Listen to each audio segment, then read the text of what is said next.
Well, it's my great pleasure to welcome you to another episode of Chat with Matt. What I try to do on Chat with Matt is find people who have something interesting to say and to have literally a conversation with them as opposed to death by PowerPoint. Our very special guest today is Alyssa Gelbard.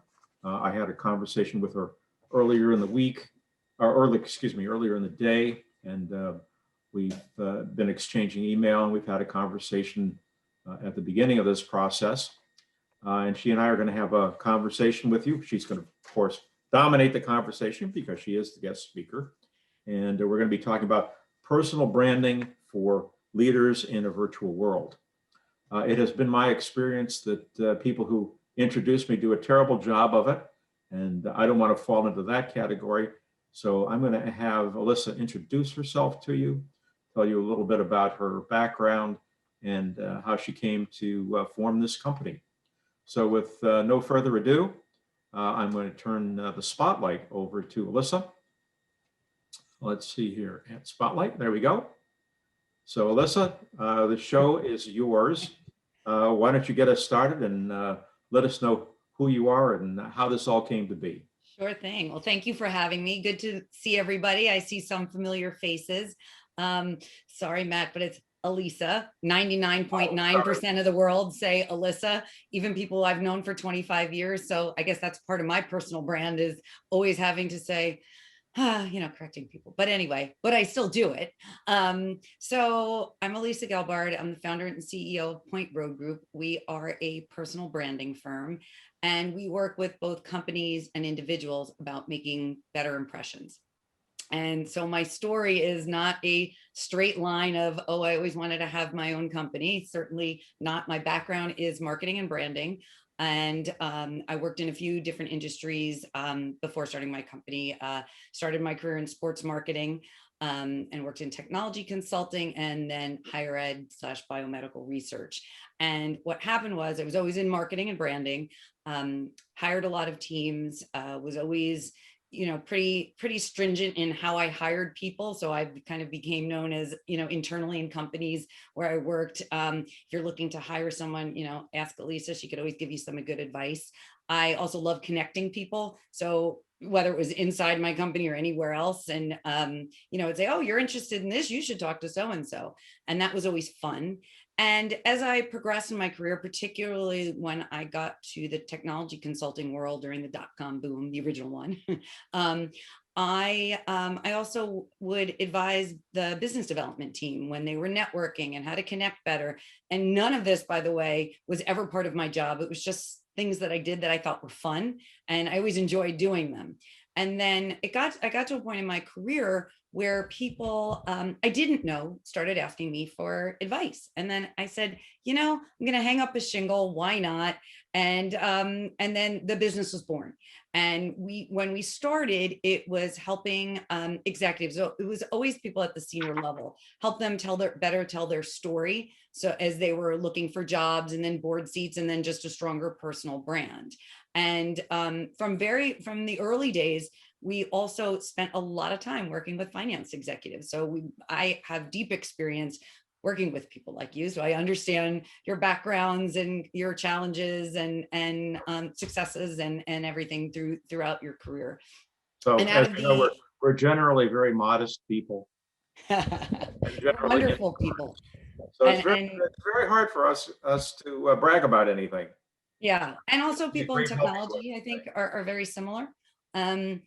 And then out of our individual business grew our corporate work, because our individual clients would say, could you come help our company? And so we work with companies to help their people make better impressions. So it's a interesting slant on marketing where we look at the people side of marketing, because people are brand ambassadors. So think about all of you in any job that you've had, you are representing your company. So we work with companies on helping people. Up until the pandemic, it was your personal brand. And we've always focused on your personal brand, who you are in person and online. And now, now we're just focusing on the virtual piece, but it's how you make better impressions to develop better relationships, then you're, and you're more successful in your role, and more effective. And then you want to stay, and then you don't cost money. And then you don't have to go to people like you and saying, uh-oh, our turnover rate is pretty high, and now we have to spend more money on that. So we're helping you at the end of the day. Oh, there's a lot of things going on in the virtual world that we're still, even a year out, learning how to deal with. Why don't you start with the defining what is your personal brand, just so everyone knows exactly what we're going to be talking about. So that's a big definition. And so it can mean a lot of things. Interestingly, the whole phrase personal brand, that wasn't around. I remember when I was starting my career, no one ever called it that. It was coined by what's his name? I should know this, right? Peter, was it Peter Drucker?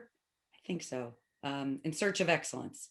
The guy who wrote that. Someone's going to look it up on their iPhone. Someone please look it up. The In Search of Excellence guy. The guy who wrote that book. He started. He was I think the first person to ever coin the phrase. But it's really, we used to call it how you market yourself. People used to say how you sell yourself, and that makes me cringe. As does saying your pitch, your sales pitch. How you introduce yourself. I don't like that, because sales is just, that means, we usually react. You could see even my body language on, sales pitch. But your personal brand, it encompasses so many things. So remember, your personal brand is not just who you are online, it's who you are in person as well. And it's, all kinds of things. It's what someone thinks about you when you're not there. It's how people, if someone's introducing you, how they would introduce you, what they would say about you. But it's all aspects of who you are professionally. It is not a logo. It is not a tagline. That always frustrates me when people say, oh, my brand has to be a phrase. It doesn't have to be a phrase. Your brand is everything. It is. So just a couple examples, your brand is how you're showing up right now on, in your rectangle, what you're wearing, how you're, are you distracted? Are you looking like this? It's your communication style. It's your LinkedIn profile, your bio, your resume, how you lead, how you engage with people, how you interact on social media, how you, your LinkedIn profile, all those kinds of things and more. Because it's every aspect of who you are as a professional. A lot of times people will say, and Matt and I were talking about this, that, oh, I have to develop a brand. You have a brand. You may want to fine tune it.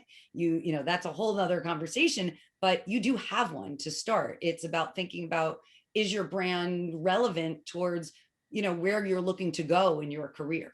So if your brand positions you, in a way as, a junior accountant, and none of you are junior accountants, then maybe that's something that you want to change. Tom Peters. Thank you, Peggy. Peters, you see? Oh. I knew someone would have their iPhone and look it up. Thank you. I appreciate that. Oof. Go on to the days when we could argue about facts. Remember when we had to use our brains, though, and actually remember somebody's name? I know, it was terrible. Very painful. Or you had to go to the library. Yes. I can remember calling the library and asking them questions because I couldn't find the answer. The old phone a friend. Yeah. So why don't we continue here? Now that we're only virtual, what are some of the differences?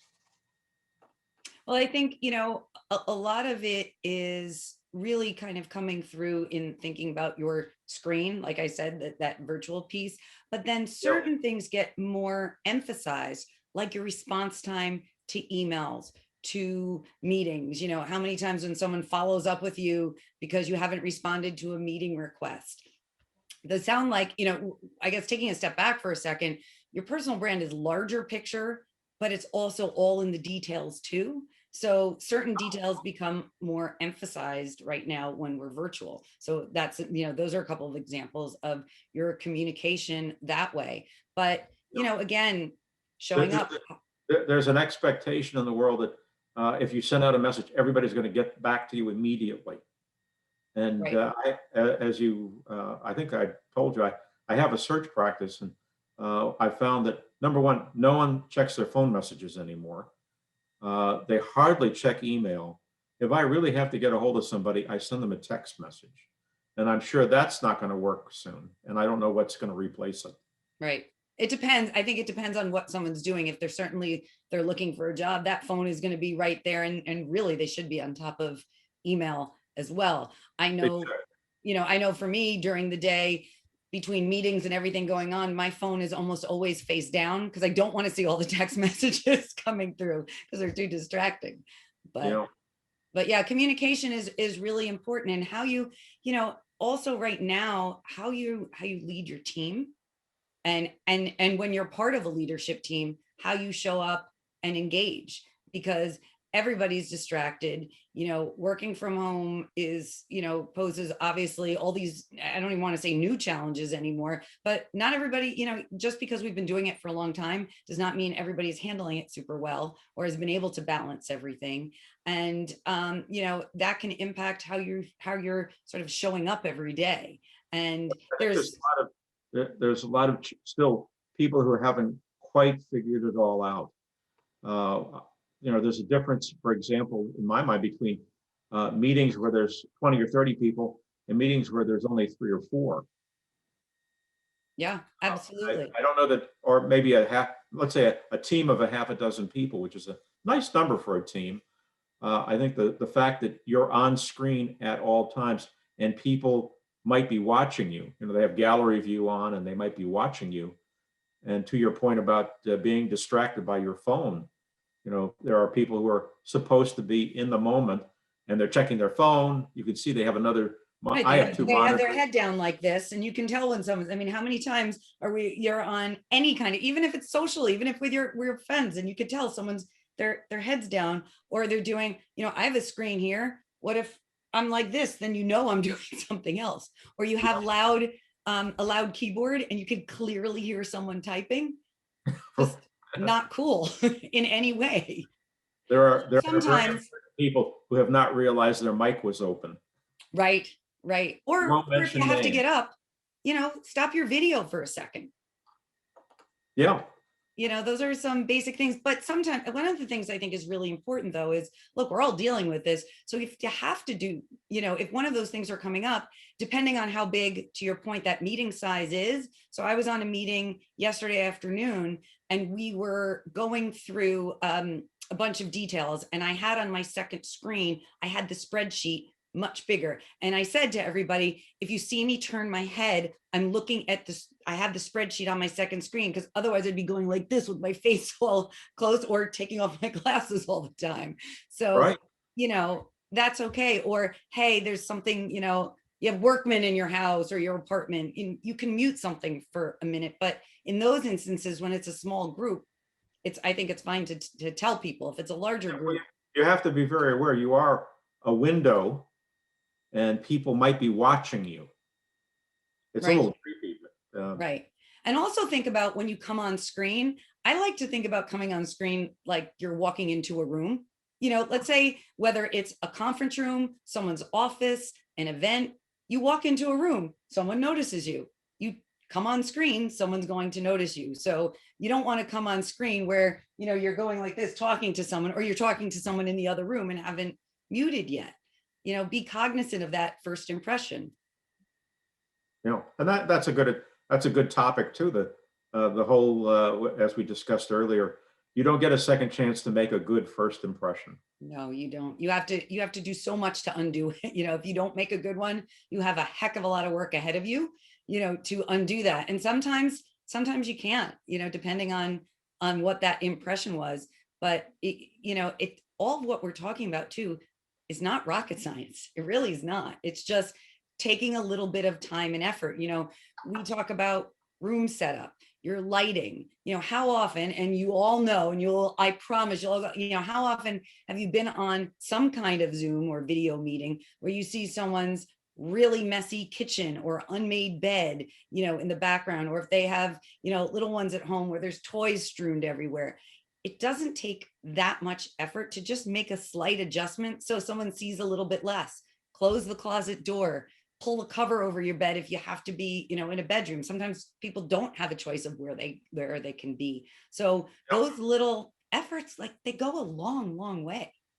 Yeah, I think to a degree, as we've gone through this whole COVID-19 thing, people have become a little bit less critical. You know, our impression of a TV screen is the studio at one of the news organizations where everything is absolutely perfect. And, you know, now Peggy and I watch, my wife and I watch late night shows like Seth Meyer and so forth. And he was broadcasting from first his own home. He had an attic. First he was in a hallway, then he was in an attic space. And I think we've become a little less critical of working from home. Right. One of the things But I still, actually like but about it, still, I everything like matters. working from home also helps, you know, we were talking a little bit about networking earlier, and I know Yeah, that's a big topic for everybody here today. sure. And what working from home enables is that like very quick personal connection. You forget about even the room. Where are you? I often start conversations like that. Where are you actually located? Because many people are not located where they normally live and work right now. And so that starts the conversation. And then it could be something in your room and what's that behind you? And, you know, or something, oh, that's a beautiful something, you know, it engages conversation in a different way, and people, so you can start, usually it's the other way around. It takes a little bit more to get to that personal connection. And now with virtual, you start that way. So I think it makes conversation easier. You know, I actually think that Zoom has made networking, and we'll get to that sort of at the end of our conversation, much more effective. I've had a national search practice for the last 20 years, and I never met my clients. Never, because I work contingency and there was just no point. I wouldn't fly out to Chicago on a contingency assignment. I just wouldn't do it. And now I actually meet my clients. I get to see them. I get to see the environment they're working in and learn a little bit about them. And it's a lot of information. In the non-virtual world, when you went to someone's office, you looked around to see what pictures were out, what Exactly. things were on the wall. You had a lot of clues as to who they were. And of course, their physical presence. And you had to work harder. You know, what happens if you meet, you know, have those interviews and meetings in a conference room? Then it's like, uh-oh, all bets are off, right? Then you have to work, Right. really have to work at it. And unless you are a little bit more of an experienced, you know, networker, that becomes, all of a sudden that takes a situation and it made it stressful for many people. How do you connect? You know, if you're already, especially, you know, if you're interviewing, you know, you're already nervous and you're already thinking about the interview. You're not thinking about, oh, now I don't have any way to look around, to your point about the office, to drive that connection. I remember, I mean, it was a long, long time ago. I was interviewing for a role, and I had made it to pretty far along. The person I was up against was, I think, at least 10, 15 years my senior. And I remember the interview, it was this like third or fourth round interview. I felt like I was struggling. I was meeting with the CEO. I was pretty young. I was pretty intimidated, but I was in his office, and there was a picture where it looked like he was doing a triathlon. And I remember saying, hey, is that the something triathlon? And he said, yes, do you do them? And at the time I did. And all of a sudden our conversation changed, and I relaxed and we chatted. And then I did very, very well at the end of the interview. And I didn't get the job, but I felt so much, I finally relaxed, and then I could be myself, where now I think you can do that a little bit more, because you can start that conversation with that. What, you know, is that a picture of something in the background, or however you want to introduce it? Well, my favorite brief story is I was interviewing for a CFO job at an advertising agency, and it was summertime, and I was sitting in the lobby waiting to be called, and this man came in. He looked like a messenger. He had a film bag.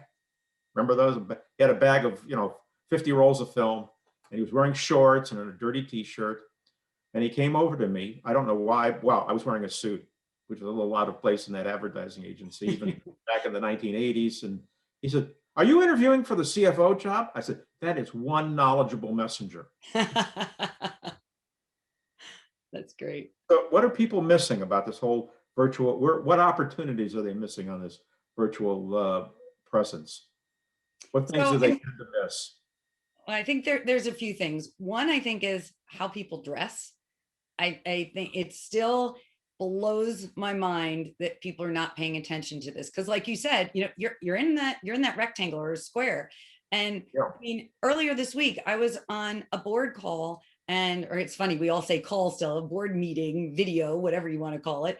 And somebody showed up, in a hoodie. Everybody else was dressed. No one was wearing suits. You didn't need to wear a suit, but everybody was dressed in, some kind of business attire. And one guy was wearing a hoodie, and I'm thinking, really?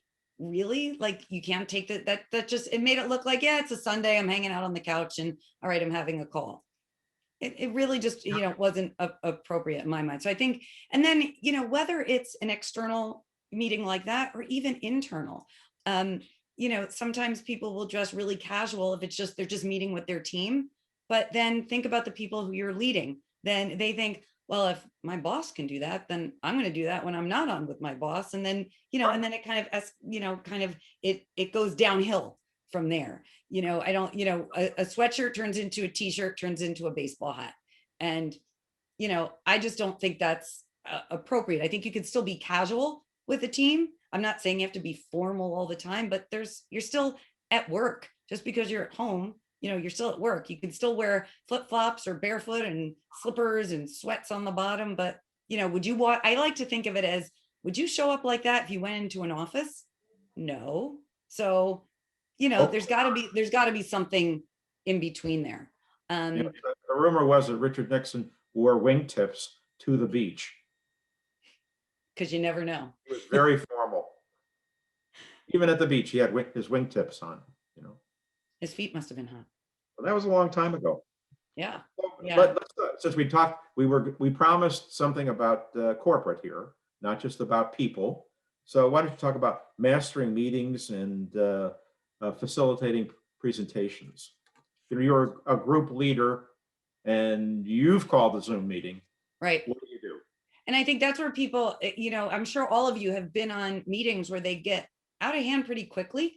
Yeah. Okay. You have to be able to, I think what helps a meeting run really clearly on Zoom or any platform, I mean, we're saying Zoom almost in the generic, sense on video, is to have a clear agenda so people know what to expect.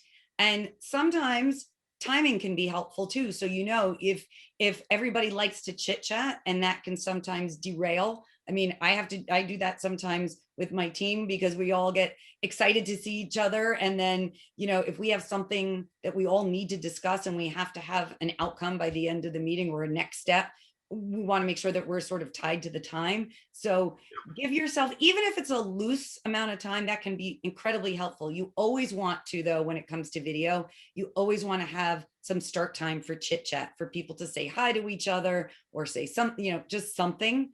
And I think it's the way we used to run live meetings. Yeah, exactly. Like if you're around a conference room, everybody's, chit chatting, catching up for a few minutes, but then you have to be able to call everybody to order. And then also, whether it's large or small, as you did at the beginning of this, set the expectation. Is everybody going to be on mute and unmute when they speak? Make it clear so people know. If it's internal and external meeting, is it helpful to put something, your department perhaps, or if it's just internal, obviously that doesn't matter, but sometimes you can even use your names, by the way, as, conversation starters and icebreakers if you want to ask somebody to put something next to their name. But you want to set that expectation, though, in the beginning, in terms of just the basic, as people call it, housekeeping, timing, mic, on mic. Another thing where I think when you mentioned, Matt, about missed opportunity is video. Yeah. Too many people, and please know that anybody who's not on video now, I am not being critical of you in this case. Well, we are, but forgive them. But it's a missed opportunity. I won't call my husband out, but I'm going to call my husband out. A lot of times when he has internal team meetings where half the team is not on, and I'm thinking, you're not all in the office together. Why are you not on? I think, once in a while people aren't on because, there's lots of reasons. They could be taking their kids to school. There's noise in the back. There's this, there's that, whatever. But you don't want to do it regularly. And if you're meeting with your team, whether it's people, you're a leadership team, then you're on, or the team who reports to you, or a special, cross-functional team, whatever it is, if you're not showing up, you're not showing up. Why are you not showing up? So I think it's, you can say, set an expectation from the beginning, like we're all going to be on video, and you can do that before. I would always, if you want to make sure that everybody's on video and you know that people may not be, set the expectation before the meeting so they don't go, oh gosh, I didn't have any meetings today. I didn't shower, I'm in a t-shirt, they thought, oh, I just have this one meeting. Set the expectation so they know, so you don't blindside someone. I think it's just a nicer thing to do. And Even then if you're working within your team, I think you're arguing that you should be professional, yeah, even if these are all people who know you and present, and present. professional and present. I think one of the things that I find very concerning, and from my meeting notice, I told everybody to sign in by 3:50. Mhm. I have been amazed the number of Zoom meetings I've scheduled where people show up late. Yes. So I'm the host. I called the meeting and I'm there on time because I'm running the meeting. And then people wander in at 5 minutes after, 10 minutes after. I'm stuck sitting here. I can't work on my email. I can't do anything. Right. I find it very off-putting. I agree. And that's where setting an agenda can be helpful. Like we're starting promptly. Like you're going to miss. If you're not on, you're going to miss. Yeah, when we had physical meetings, I heard stories about leaders who would lock the door to the conference room at the stroke of the beginning of the meeting time. Well, that'll teach everybody. The door was locked. You couldn't say, "Oh, I'm sorry, I'm a few minutes late." No, you're supposed. Everyone's time. One of my philosophies is, if I start the meeting late because people haven't arrived, I'm punishing the people who bothered to show up on time. Yes. Yes. That's a little unfair.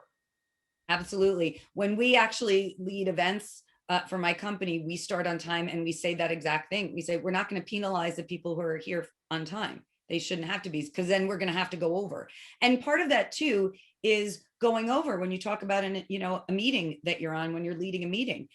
If the meeting was set to be from 2 to 3 p.m., but you have to wait, 7 or 8 minutes for someone to log on, and that you have a lot to cover, then it's going to go late. Now you're impacting somebody else's schedule, because with virtual, Sure, we're not traveling, right? Or we're not even traveling. We're not traveling, quote unquote, down the hallway, let's say, to a different meeting. We are traveling from one Zoom screen to another. So you may have a meeting set like back to back, which can be challenging.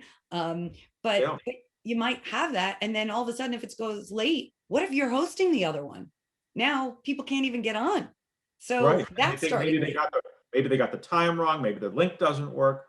Right. And then after a certain amount of time, they're going to give up being in the waiting room, because I think, okay, if it's already, they're not even in the waiting room if you don't start the meeting. Right. That's true. And if I haven't gotten an email telling me that, oh, we're running late, then at some point I'm going to do something else, because to your point, my time is valuable just like everybody else's. So I think that can be challenging. And another thing that can be very hard, and people still have not mastered it, is when you're in a room, if someone is, finishing and someone else starts, a response, where people tend, a little bit of talking over each other, not in a negative sense. They're not trying to talk over each other, but conversation is a little bit harder when you can't see someone's read body language. If you have a lot of people on a screen, you're supposed to, the best practice is for me to be looking at the camera, so I look like I'm looking at you. But if I'm speaking and I want to see what Kevin and Daniel and Lucy and Christopher, I want to see, and Lou, I want to see their reactions to what I'm saying, then it impacts how the conversation flows. So it makes it a little harder. So one of the tricks that can be helpful is, after you say something, is to pause for a brief second, not too long, otherwise someone's definitely going to jump right in. But, pause for a second to see if someone is going to respond, or to make it easier, because if 3 people want to respond, then one person can start. And then you can say, if everybody's talking at once, say, okay, we want to hear from everybody. And if you've called the meeting, and especially if it's a smaller group, or even if not, you can try to, you have to pay attention. Who just said something? Okay, Michelle, you first. Sean, then we'll hear from you, because I know you all want to speak. And then if it's a larger one and you're challenged in, wait, I think I may have missed somebody, use the chat and say, if anybody else has something they want to say about this, and I missed you, please just throw in the chat to make sure we're all heard. It's up to you to facilitate that. It's not the easiest thing, and it comes with practice, but it'll make meetings so much more effective. Yeah, I think Zoom is just very effective. As I've gotten older, I have a slight hearing loss.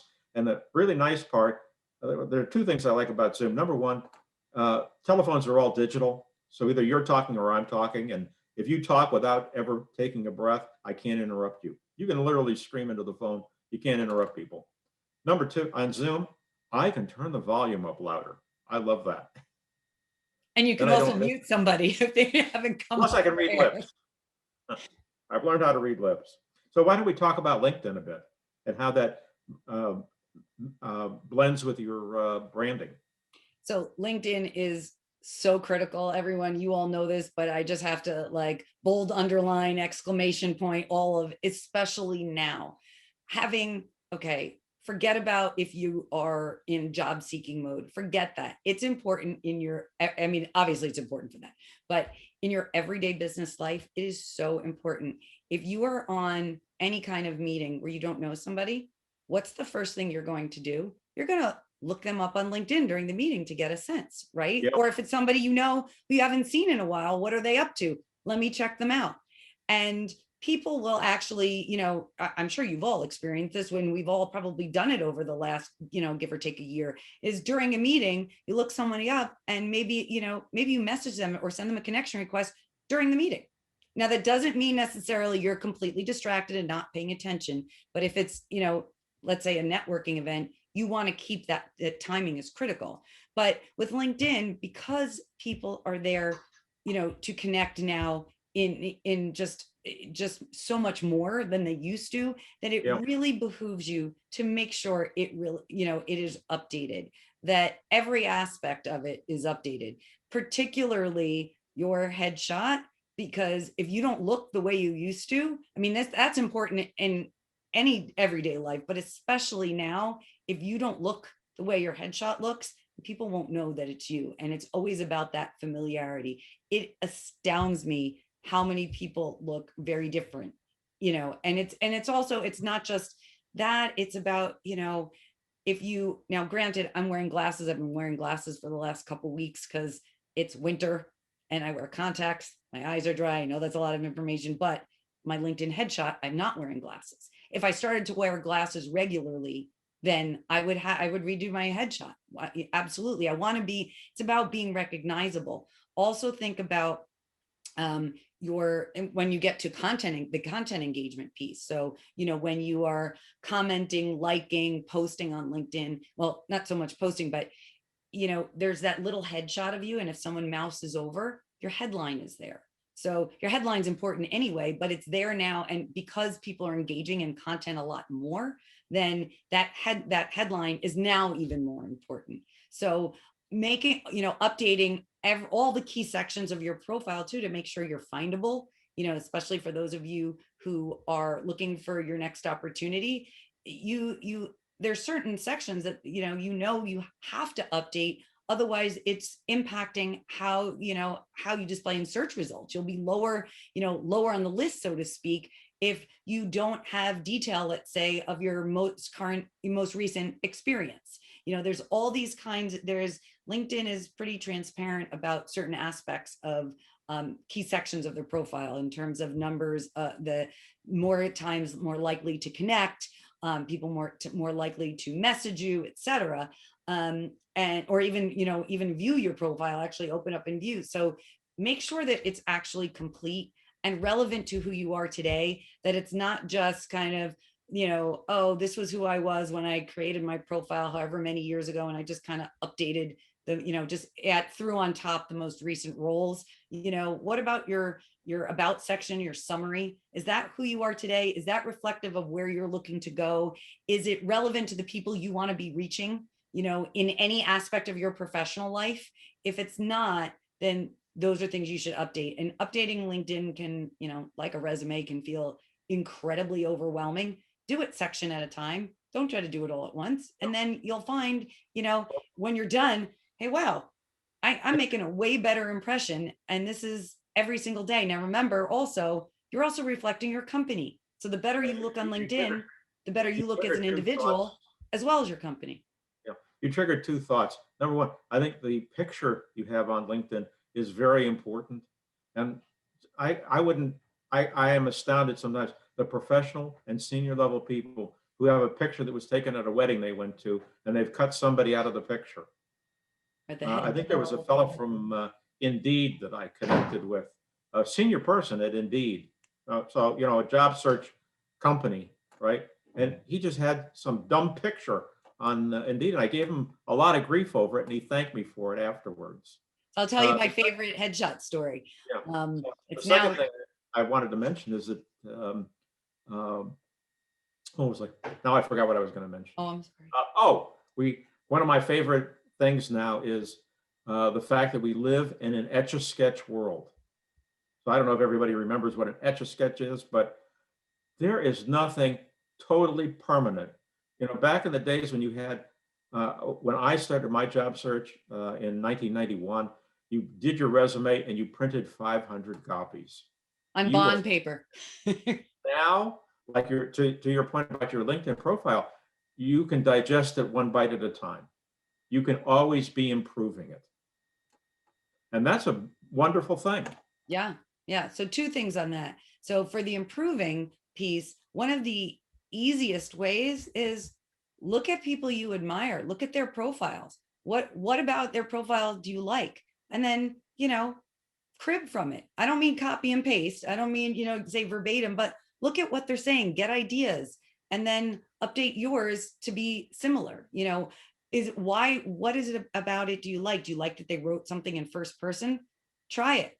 And by the way, when you're updating your profile, don't do it live on the profile when you're changing how you've written something. Do it in Word or in an email draft. So in case you make a mistake and you delete something, then you say, oh, I don't remember what I had before. So I just recommend that. Yeah, well, we have so many tools today. Yeah, it's so, but in terms of headshot, oh my God, I have to tell you my favorite story just because you remind, and I always think of it. I can think of a million headshot stories, but for some reason, it's still the same one that comes out. I had a client a number of years ago. He was the CEO of a fashion, a high-end bespoke, global fashion company. He was an incredibly dressed man, like just absolutely everything was always perfect. He had to be, that was his industry. And his headshot, it was taken when he was on vacation. He was, in a distance, like on a rock. I think he was climbing a mountain. He was about 30 or 40 pounds heavier, and it looked nothing like him. And it was back in the days when we were in the office, and I actually made him stand up in the office. I took a picture with my phone, made him upload it, and then hooked him up with a photographer. And I said, not only was that important because of, his level, but also his industry, and it astounds me that people don't pay attention to that. And it's that first, like I said, when you turn on your video, it's like walking into a room. When you walk into an actual room, that's the impression. When someone lands on your profile, that's also the first thing they see. And they're not judging about, how good looking you are, your age, this or that. They're just seeing who you are. And it's about making an effort. Again, it's just like, what you're wearing on video. Do you make an effort? Does it have to be taken by a professional? No. But does it have to be professional looking? Yes. Yeah. Well, I like your idea. If you just took a self-portrait with your iPhone, it's probably better than some of the pictures I've seen on LinkedIn. Yeah. And it's a good start. You can say, this is kind of what I want, and then you can get a professional headshot done. So why don't we talk about joining a company? Peggy has a question. Yeah, I was just going to say, when you talk about your favorite, one of my favorite ones I saw was a guy who had his sunglasses on top of his head. And to me, it talked about his whole personality. He just thought it wasn't professional, and it was like, it would have been a great Facebook page, but it was not. So you want to look, going back, professional. It's your professional presence that you are having on that whether it's when you come into the meeting or on Facebook, I mean, on LinkedIn. And that is what people are going to remember your picture long after they leave that when they think of you. All right, so let's move to joining a company today. The whole virtual thing. I actually know people who have been interviewed, onboarded, and started work, and they've never met the people they're working with. I have 2 people on my team that we did that with. The strangest, Really? absolute strangest thing. But yeah, actually, technically, wait a minute, if we counted our interns from last summer, 4. Wow. It is, but you can do it. It's not the same. It's really not the same. You don't get that, when you meet somebody, you get that sense of who you are, but you can do it. And, it's surprising, but you really, really can. The process is, it opens up the process. So one of the people on our team now lives in Iowa. A year ago, if you said to me, you're going to have someone on your team who's phenomenal, who's from Iowa, I would have been like, yeah, okay. No, nothing against people from Iowa, but I never would have thought I would. Why would I? I'm in New York, but it opens up the world, I think, a lot more. I know that sometimes if people are in other markets, depending on the company, they may have somebody, local who they know, maybe meet with you in person outside somewhere. I've heard those cases a few times, or a final round in person, perhaps, depending on your level with the CEO or someone, or the head of HR or somebody like that. Sometimes outside, sometimes in a conference room. But yeah, the process is it's really different. I think we were moving in general towards a lot. I mean, many companies were taking a good part of the interview process online anyway. Think about, how do interviews start? They start with a phone screen. They've been doing that for a long time, right? No, I don't do any phone screens anymore. I almost insisted that people schedule Zoom calls. Right, and then it became Zoom, but then we don't want anybody meeting in person and getting sick on my time. Right. But some companies are doing that at the end, but some companies are not. What it also opens up is where you can work, like my colleague, but what's one of the big challenges right now, and I'm sure a lot of you have heard this, is, what happens when quote unquote, everything goes back. What is going back? Does going back mean in person? Does going back mean 1 day a week, 1 day a month?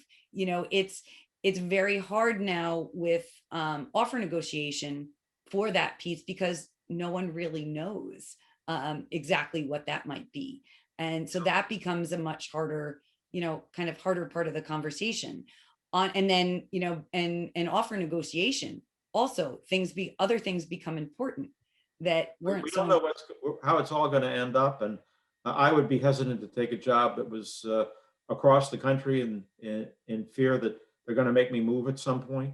Right. Or back to the office. Or you need to move by, you need to move by 6 months from now, but we don't know what's happening in the world, right? So is it 6 months? What if it's, okay, so if I have a home, am I trying to sell my home? I don't know if it creates all these other things where those were issues, but there's a lot more uncertainty now. So the more flexible a potential employer can be, the better, but sometimes they don't have that luxury. And so then there's the whole. We promised a corporate spin to this. So why don't you talk a little bit about virtual team leadership? Sure. And the last thing I was going to say is onboarding is very different now too. Oh, sorry. Onboarding is just, for that last piece of the whole, process, onboarding is very different, and it becomes more challenging and harder to get to know people. Harder to get to know people. I think the big thing everybody misses is the coffee room. Yeah. And on being able to run down and grab lunch with someone, or run into someone, in the elevator, and then having that conversation. Are gone. You have to schedule things, and that is a change. And that's where, when companies have, optional networking events, and someone may roll their eyes, oh, I don't want to do trivia with, my team, or I just want to be off screen. But those are your chances to, to have the casual conversation and the bonding that, you may have a few minutes before, like we were talking about before, during a regular meeting. but what about, Yeah. people who you don't see regularly in other departments where you might have run into them pretty often because you have the same schedule, but now you never see them and you have to make that effort. So yeah, that it is much harder. So you're managing a virtual team. Why don't you share some stories with us? So it's harder. You have to make a lot more of an effort because one of the things that becomes more emphasized right now is what's going on in people's personal lives, because you Yeah. have to understand what they're managing. Several people on my team have, a number of little ones at home. And so it's harder for them to manage just everyday life and schedule and getting kids on Zoom, and, their husbands may help out, but still, and there's, all of a sudden there's other challenges. So what's happening with them? Is there, if they have kids, the kids, they're virtual, they're in school, and then by understanding kind of what's happening personally, you can help better manage them and whatever they need from you and whatever you need from them. So that's become a whole new thing. There's a delicate balance between prying into people's personal lives and knowing what they're up against so that you can accommodate them. Right.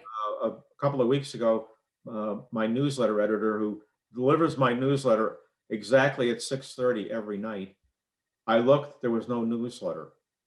And, if I don't send out the newsletter, I get email by 5 o'clock in the morning. What happened to my newsletter? Did I get cut off again? People get into a panic over my newsletter.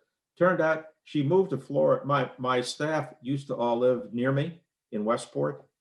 And over the 25 years I've been doing this, my staffers are all with me, like 15 years each. One of them moved to California, and now she lives in Florida near her mother. And she was with her mother trying to get her vaccine. So I said, Yeah. it's fine. You just have to send me a text message. I'll stay up late. It's okay. Right. Again, knowing what's in people's lives. And also checking and asking them how they're doing, because sometimes think about what we've all been going through. Sometimes we're not okay. And it's nice of somebody who we're not living with to ask, right? How you doing? It's been a rough week, and it's you're not looking, for someone to launch for 5 hours about everything that's going on, but asking how they're doing can be really helpful, but also setting expectations too, and understanding how communication is working. So I had mentioned, about turning over my phone. Well, I also have a work cell phone, and that one is not turned over because for some people on my team, it is easier for them to respond to something timely through a text message. So that's not our normal way of communicating for everything, but now we do text, and we have a couple of group texts because that can make timely things resolve, more easily, whether it's good news or bad news, right?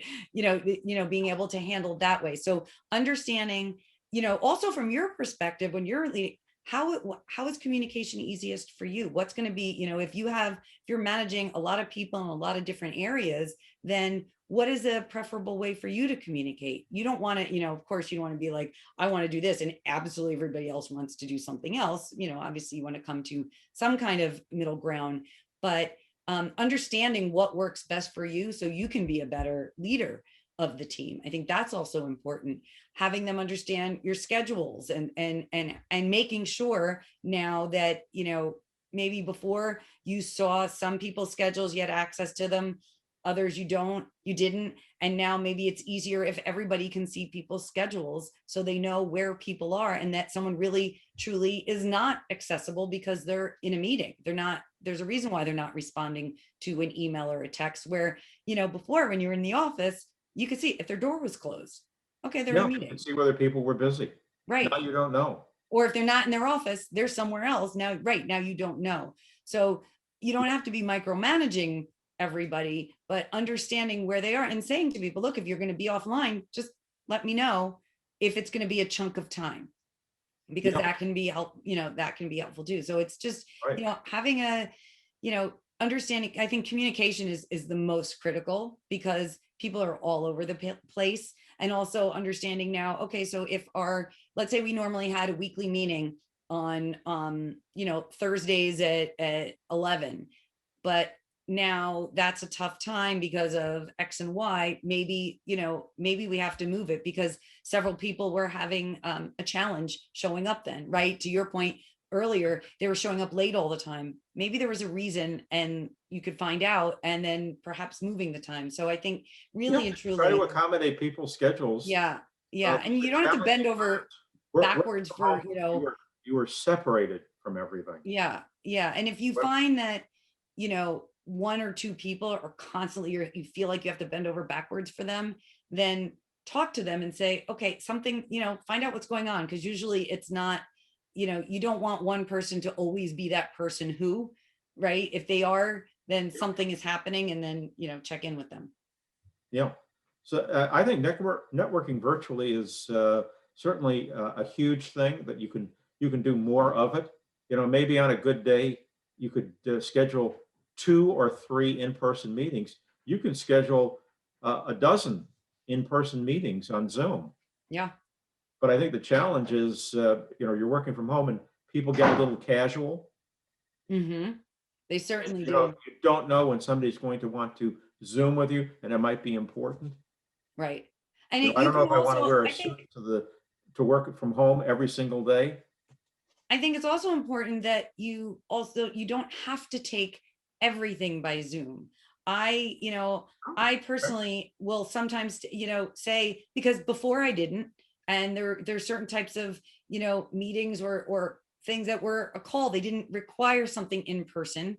And I don't really need to speak to the person by video, because then what happens is, you've heard everybody talk about Zoom fatigue and video fatigue, Oh, because yeah. then you're sitting in one place looking forward all day. You can't, if I started going like this and looking around the room while I'm talking to you, but I'm just turning my head, relaxing my head, I'm not paying attention to you. But really I was just wanting to just move my eye focus. So for people who are on video all day, sometimes if someone asks for a phone meeting, then respect that phone meeting. And, there's likely a reason why they ask. I sometimes want them so I could stand up. I am on video dawn till dusk every day, and my Fitbit is constantly going on at me saying, get up, and I can't get up because I'm on video. So, you know what I mean? So sometimes if someone's asking for, when you're networking and they ask for a phone call, if they ask for a phone call, don't suggest video, because there is likely a reason why they asked. Yeah. So before we go to our last topic, which is on challenges for introverts, the chat box is open and we'll have a few minutes for questions. So please have at it. Yes, so let's please. talk about some challenges for introverts, and that'll be our last topic. Well, I think this whole virtual world makes it a heck of a lot easier for introverts, because, networking, as we're talking about, it's a lot easier. You can have that one-on-one. You can get personal without you have to make a lot less effort, and you can get deep, and you can go deeper more quickly. I think once you get past the, I don't want to reach out to someone, I don't want to, the initial, once you do it, it's not that hard at all. And when you're on screen, people, what I found, and that people, I am clearly not an introvert, but I certainly know a lot of them, work with them, know that, that they feel more comfortable behind a screen. So if you're now more comfortable behind a screen, then don't stay just in your comfort zone and say, okay, I'm at a networking event, I'm going to watch, I'm not going to participate in some way.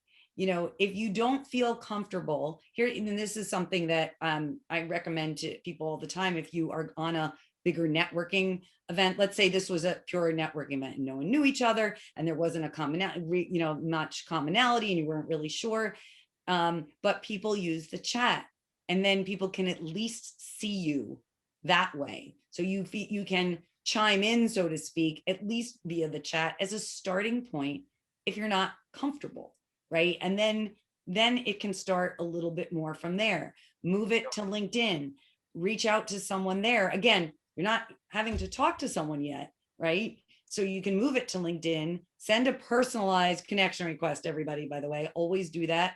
It's, you'll stand out if you do, because still most people don't. And you only have 300 characters in that little box, so you can't write a lot even if you want to. InMail separate. But send a personalized connection request, and then you can start message there and then move it to a conversation. So at least you can get some base level communication if you're really not comfortable starting right out. So, that's an easy way to start, and then say, hey, let's hop on a call, or let's hop on a Zoom. You can, if it's somebody where you don't know, you can always say, to schedule a call or Zoom, whichever you prefer. If if you're kind of at the point where it's someone you really want to talk to and you don't know, I will, and I sometimes will say that I prefer a call a lot of the time as a break. Yes, but I will sometimes say, or sometimes I might just say, this is somebody I want to know face to face. So if I'm networking, I might just say, can we schedule a Zoom, so you can refer to it both ways. It doesn't always have to be one, but if you are not quite comfortable just directly reaching out, start it kind of in a more casual way, especially from a networking event. That's your reason to reach out on LinkedIn. You were both on the same event or at the same meeting, and you can use that as leverage to start the conversation. Peggy, I know you're always good for a question. I guess on that comment about phone versus Zoom, my question really is, if it's a new experience, a new contact, a short phone call, I think I can understand, but I'm wondering, you're not going to make the same connection if you are only talking on the phone, because before Zoom, we would talk to somebody and then it would lead to, let's have a cup of coffee, let's meet. So I mean, what is your feeling on that? I think that's an excellent point. I think it really depends on the type of person. So, think about your pie of time, who you want to be networking with. I mean, for me, people reach out to me all the time. Not everybody's going to get a Zoom call. I can't give my time to everybody in the same way. There's just, some people make it, and that doesn't mean there's always a hierarchy, but sometimes I don't want to spend, because one of the things that I found, by the way, and I don't know if you all experience this too, is a half-hour phone call is a half-hour phone call. A half-hour Zoom very likely goes to 38 minutes, 40 minutes. It's much harder to keep in time because there's that casual conversation. And if you only have a certain amount of time to talk, very often, even if you say, I have a hard stop at, people just, especially when it's networking, they want to get everything in. They want that, and they're really trying to build rapport. So it's then harder to keep to the time. I find it much easier to keep to time on a phone call. So I do think it depends on who the person is, why you're networking with them, what the reason behind it is. So it really depends. I don't think there's like one hard rule that like this type of person should be a call, this type of person should absolutely be video. It really depends. But to feed into this Thank you. introvert thing, to feed into this introvert thing, I think preparation is the key. Always, yeah. To the point you made earlier, you really want to look anybody you're going to meet with on Zoom or even a phone call. If you're an introvert, you want to know enough about them so the conversation is easy. And everybody has stuff on LinkedIn. Right. And don't just look at the top part. It's usually the bottom part is where you could find something in their volunteer section, in their organizations, because that's an interest level. And that's where you can find, that's often where you can find that commonality, that will spark the conversation. Yeah. Right. I would say, going back to your agenda, I think even whether it's a phone call or a Zoom call, if you're meeting with somebody in a networking situation, you should prepare and have those questions so that you don't take too much time. It's better for you to say, and then you're showing respect. Again, it goes to who you are and that impression. I know we have a 30-minute call. These are the 3 things. And then say, well, I see we're almost out of time. If that person really wants to stay connected, they may say, oh, I've had people say, oh, that's okay, I've got plenty of time, Yes, or, and exactly. that's fine. But now I haven't done that. I haven't overstepped my bounds. And I think that's really important. And I've done that when I was on the other end. I'll say, oh, I have a little extra time. It's okay. And Right. sometimes I've got to get off. So I think that Absolutely. helps. But I think that preparation is not just for introverts, that's for I everybody. agree. Oh, it's not just introverts. It's important. I agree with you. And, you know, if you have more than a minute or two, Google them, see what else comes up. There might be something, you know, not Might be a everybody. prison record, you don't know. And the thing is, like we were talking, you should be updating your profile. But what if there's plenty of people out there who haven't, and you may find they're not at that role anymore, or they're doing this, or they just, you know, got appointed, you know, to this board or that board.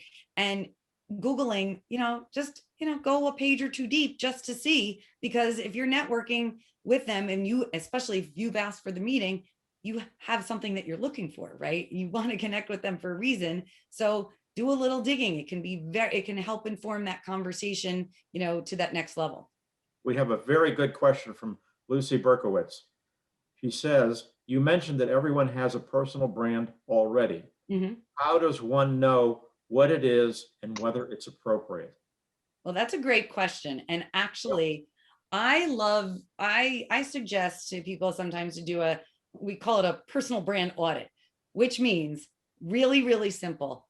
Think of, you know, 3 people, you know, not someone who you're super close with. So not someone who you live with, not your boss, not, you know, not someone like that, and not a best friend, but people who know you professionally, and say to them, don't say I'm doing a personal brand audit, you know, and go into this whole long thing, but say, you know, I'm trying to figure out, you know, I want to make sure that I'm coming across to people, you know, in the way that I want to, or you could say, you know, you're taking a look at your personal brand, and, you know, but be very casual about it.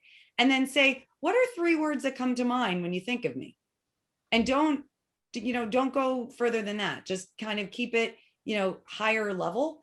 And then you can see you're always going to get interesting responses. The likelihood is that people are going to say words that, oh, I didn't realize people thought of me that way. You're not going to get negative things, but usually it's things that you don't realize about yourself, or you think, oh yeah, that is me, but oh wow, I didn't really think people thought of me that way. So I suggest doing that. I think it could be super helpful. We do that when we do workshops with teams, and we say to people, even just within a team, we say, okay, go through each person, and we keep it, you know, you can even keep it anonymous with a team, and say, everybody has to put down 3 words for each person. And it's just always super interesting what you hear. And it's also fun too. You know, it's a nice kind of reflection, if you will. And very importantly, though, if based on what you're looking to do, you know, kind of as the next phase in your career, if none of those words are relevant to that or really appropriate, then you have to say, okay, where can I fill the gaps? Something I'm not coming across this way, and I really want to. So what can I do to make that happen? Yeah, I once was with a gathering of several of my friends, and I said something about, I'm a very easygoing person. And they all laughed. Because I can be pretty intense at times. When I'm on a goal. Peggy, can he be? don't step in front of me. Well, Everybody listen, note that. This has been a fabulous discussion. I've enjoyed it tremendously. And I want to thank you for filling this hour with just great information. Chat with Matt is exactly about this, is to find people with something interesting to say, and you've certainly filled the bill. Well, I'm so glad. And for those who didn't get to, you know, if people didn't get to ask a question that they really wanted to, or didn't feel comfortable in the group, please feel free to reach out to me by Alyssa's LinkedIn. email address was in the meeting announcement, so feel free to go. Can they link with you? Absolutely. But send a personalized connection request. Practice. Yeah, right. Just send the routine message. Right. And you know, I would say, and don't have it be, I'd like to connect with you. make it relevant, even if it's just, well, I heard you speak on Chat with Matt, make some connection, or look at her LinkedIn profile and maybe there's something personal. I see that we both graduated from, where we lived in, or something. I think that she will then remember you more. 100% true. Yep. 100% All right. true. So meetings are not only in my world start on time, I try to make them end on time too. And again, I want to thank you for joining us for Chat with Matt. Just about everybody who signed up for this meeting showed up, and I really appreciate that. In a few weeks, the next Chat with Matt is with a very dear friend of mine by the name of Debbie Fay. She wrote a book called Nail It. She is an expert on PowerPoint presentations, and I've been talking to her about how PowerPoint has changed with Zoom. So we're going to have a great time then. Again, this meeting was recorded, so it'll be available. You can tell people who didn't get to join us about it, and we'll be putting it up on our YouTube channel. So thank you again for joining me for Chat with Matt, and stay safe. If you have a couple bucks you can part with, I hope you'll visit our website and make a donation. Take care, stay well, and we'll see you again on Chat with Matt. Thank you.